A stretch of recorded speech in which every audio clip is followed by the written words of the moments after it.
So in the figure above, MBAC, so this BA and this vertex would be the C. That's equal to 20 degrees. O is the center of the circle. What is the measure of angle BOC?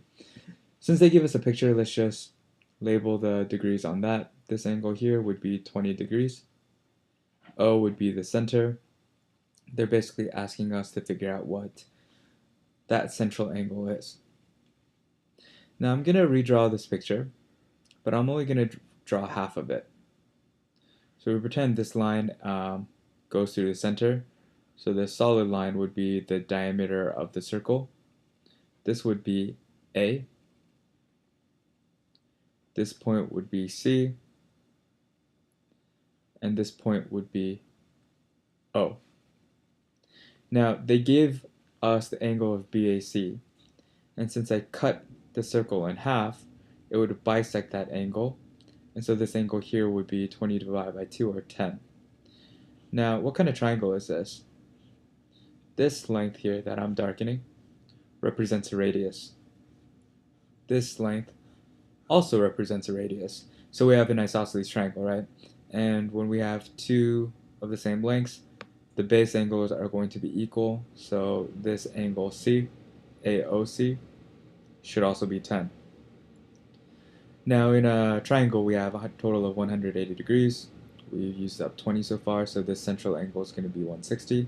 And in a line, again, we have 180 degrees, so this angle out here will be 20. Now I'm going to draw in the other half of the picture, where this is vertex B, and they're exactly the same type of triangle, right? We have one radius, two radius here. Here's the other angle to make the combined 20, which means this angle is 10 as well.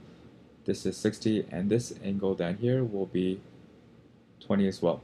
So the final answer, what is the angle measure of BOC? That would be 20 plus 20, or just 40 degrees. The answer would be D. Now this question would be a lot more simple if you know our rule. And the rule is this. If we have O as the center, this central angle here, we'll call alpha, is double this outside angle here, which we'll label alpha divided by 2. Similarly, if this is center O, and we have some shape that looks like this angle would be theta, and this angle would be half that. Theta divided by 2. Now this is always true, so make sure you memorize this. Also, please refer to the central angle video to look at the derivations of this. But again, if you forget this rule, you can always solve it by deriving it yourself.